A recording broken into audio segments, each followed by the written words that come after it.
कलात्मानं निकुञ्जस्थं श्रीगुरुरूपं सदा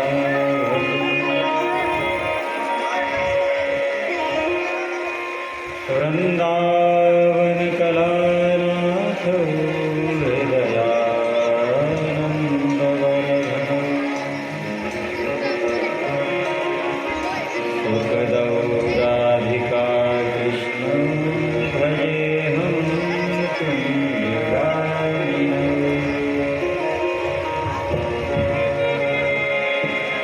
राधा साध्यं साधनं यस्य राधा मन्त्रो राधा मन्त्रदात्री च राधा सर्वं राधा जीवनं यस्य राधा श्रीराधा राधा वाचकीं कस्य सेवितम्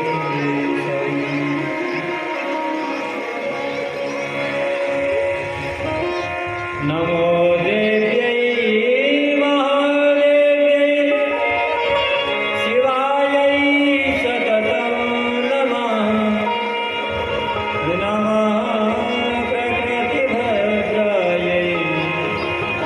नियताः प्रणताः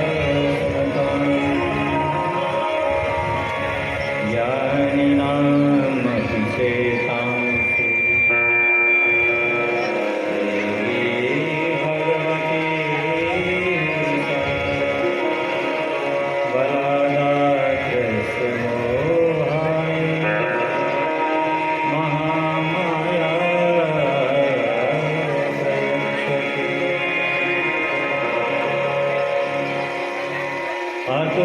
अतुलितबलधामं स्वर्णशैलावदेहं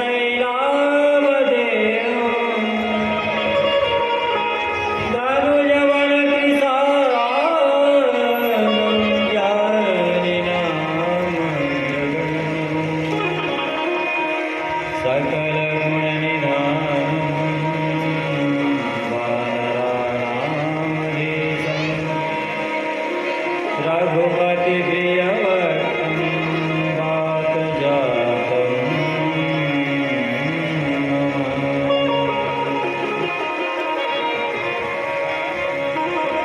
वृंदावन शोभन नहीं नंदगाम शोभन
राधे श्यामा श्यामा श्यामा राधे राधे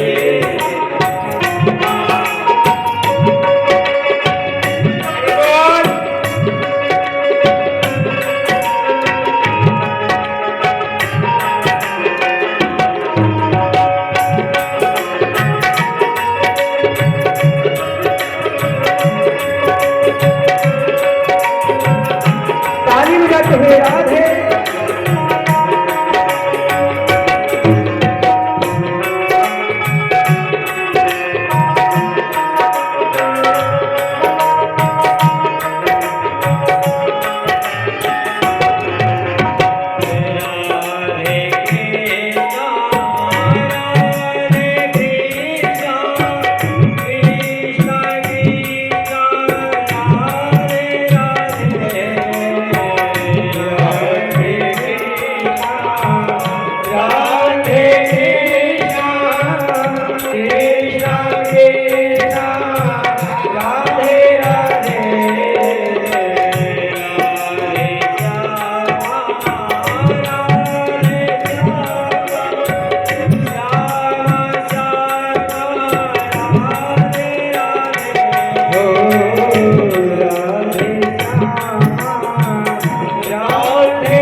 श्री दुर्गा मैया की जय, श्री शंकर भगवान की जय, श्री बाला सुंदरी मैया की जय, श्री हनुमान जी महाराज की जय, श्री सदगुरुदेव भगवान की जय, अपने अपने माता पिता की जय।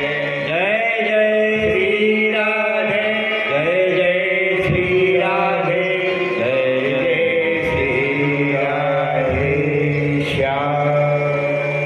आइए प्रार्थना करते हैं। पूर्ण पुरुषोत्तम नित्य निकुंज बिहारी वृंदावन बिहारी भगवान श्री श्याम श्याम की दिव्य लीला चरित्र परम पावन परम मंगलमय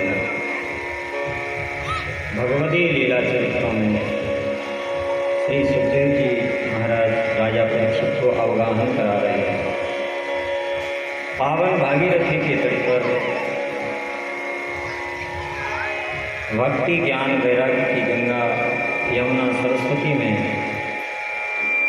ऋषि मुनियों की मंडली के मध्य में सभी श्रोता सभी भक्त ऋषि मुनिगण सभी शास्त्रों के सार स्वरूप श्रीमद् भागवत के इस महानंद में आनंदित आप्लावित रसान्वित और होकर के अपने आप को कृतार्थ अनुभव कर रहे हैं। भागवत क्या है? बोले जो भगवान का है वही भागवत है। भगवान का होने के लिए क्या चाहिए? तो विदुर जी के प्रसंग में सुनाया कि कुछ संसार का वैभव पदार्थ नहीं चाहिए, केवल भगवान का भाव और प्रेम चाहिए। केवल भाव से ही प्रेम से ही भगवान बीत जाते हैं। और सुलभा के यहाँ विदुर जी के यहाँ कच्चे छिलके का ही भोग लगाते हैं और कहते हैं विदुर काका भाव का भूखा हूँ मैं और भाव ही एक सार है। भाव से मुझको भजो तो भव से बेड़ा पार है। अन्न धन और वस्त्र भूषण कुछ न मुझको चाहिए, भाव हो जाए मेरा बस यही सत्कार है। सुना हो विदुर हम प्रेम के भूखे, प्रेम बिना सब व्यंजन रूखे। चाहे जितने व्यंजन बना के रखो और यदि प्रेम नहीं है तो उसमें स्वाद नहीं आएगा। और घर में अतिथि आ जाए और अतिथि के मन की चीज न मिले, अतिथि के मन की वस्तु पदार्थ न मिले तो फिर मन भरता नहीं। एक बार एक महात्मा जी गए, कोई बुढ़िया माई थी, उनके यहाँ भोजन करने के लिए बैठे और बाबा जी को पापड़ खाने का बहुत शौक था। पापड़ से ही पूर्णाहुति करते थे। पूर्णाहुति जानते हैं? सबके बाद में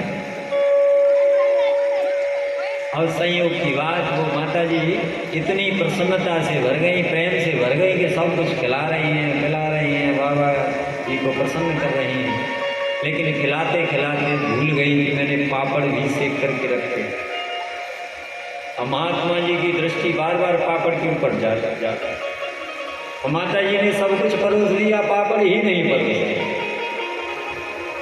महात्मा ने विचार किया मांगेंगे तो इसमें हमारी बेइज्जती है, इसलिए युक्ति से काम लिया। कहने लगे माता जी तो क्या हुआ महाराज? अरे आज हम आ रहे थे तो रास्ते में इतना बड़ा सांप मिला, इतना बड़ा सांप। तो बाबा जी ने कहा कितना बड़ा सांप? बाबा जी ने कहा इतना बड़ा सांप मिला। तो माता जी ने कहा कितना बड़ा सांप मिला? बोले इतना बड़ा सांप था तो यहाँ से लेकर के पापड़ की डलिया तक। अब बेचारी भूल गई थी परोसना पापड़। जैसे ही पापड़ का नाम लिया इनको ध्यान आ गया, अरे महाराज जी मैं तो पापड़ परोसना ही भूल गई। और महात्मा जी का काम बन गया और माता जी का मनोरंजन भी हो गया। तो भगवान ने प्रेम की बस होकर के कच्चे छिलकों का आरोपण किया। काका विदुर ने कहा, प्रभु आज हमारे बिना बुलाए आप हमारे घर आए हो, लेकिन जब मेरा अंतिम समय हो, आप जब धराधाम छोड़कर जाए तो मुझसे मिलके अवश्य जाए। बिना मिले नहीं जाओगे, प्रतिज्ञा करो। तो काका विदुर के सामने भगवान ने प्रतिज्ञा करी है कि काका विदुर आपको छोड़ करके, आपसे बिना मिले हम अपने धाम के लिए नहीं जाएंगे। लेकिन 125 वर्ष भगवान के पूर्ण हुए, जाने लगे तो पास में काका विदुर नहीं थे। आंखों में आंसू आ गए। उद्धव ने कहा, महाराज क्यों रोते हो? बोले, काका विदुर को मैंने वचन दिया था कि आपसे मिलकर के ही जाऊंगा, और आज देखो काका विदुर मेरे समीप नहीं है और मैं जा रहा हूँ, मैं झूठा पड़ जाऊंगा। उद्धव जी ने कहा, महाराज चिंता मत करो, आप झूठे नहीं पड़ेंगे, आप तो सत्य स्वरूप हो, मैं आपका ही स्वरूप हूँ। 2 मंदिर में प्रतिमाएं होती हैं, एक चल प्रतिमा, एक अचल प्रतिमा।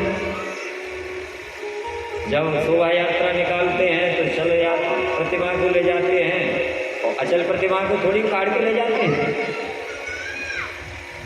वैसे ही प्रभु आप तो अचल प्रतिमा हो, आपकी प्रतिमूर्ति में उद्धव आपका संदेश काका विदुर को अवश्य दे दूंगा। और भगवान ने उद्धव जी को उपदेश किया है कि मेरा यह संदेश काका विदुर को दे देना। जब 125 वर्ष पूर्ण हो गए हैं, श्रीमान काका विदुर प्रतीक्षा कर रहे थे, भगवान चले गए, मुझे अकेला छोड़कर मुझे संदेश दिए बिना। उद्धव जी आए हैं और उद्धव जी ने आकर के मैत्री जी को संदेश दिया है और काका विदुर से भी भेंट हुई। जब 2 प्रेमी मिलते हैं, बिछुड़े हुए बहुत दिनों के, तो उनमें प्रेम उमड़ता है। दोनों बड़े प्रेम से मिल रहे हैं। संतजन वर्णन करते हैं कैसे हाथ जोड़ते हैं, रोमावली पुलकावली हो जाती है, आंखों से आंसू बहने लगते हैं, आंखें 4 हो जाती हैं। 4 मिले 64 खिले, 20 रहे कर जोर, हरिजन से हरिजन मिले, बिक से 7 करोड़। 4 मिले माने 2 आंखें हमारी, 2 सामने वाले। 64 खिले माने 32 दांत हमारे, 32 सामने वाले के। और 20 रहे कर जोर, 5-5 अंगुलियां होती हैं हमारी, 10 सामने वाले की 10, तो 20 रहे कर जोर। और हरिजन से हरिजन मिले। भगवान अपने प्रेमी, भगवान के प्रेमी आपस में मिलते हैं, आनंदित हो जाते हैं। उद्धव जी ने काका विदुर को उपदेश दिया, कहा तुम्हारे लिए मैत्री जी के यहाँ भगवान ने संदेश भेजा है। विदुर जी आज्ञा पा करके मैत्री जी के आश्रम में गंगा के तट पर आए हैं। यहाँ से विदुर मैत्रेय संवाद प्रारंभ हो जाता है। जैसे रामचरितमानस की कथा चलती है 4 घाटों पर, काग विशुंड संवाद चलता है, शिव पार्वती संवाद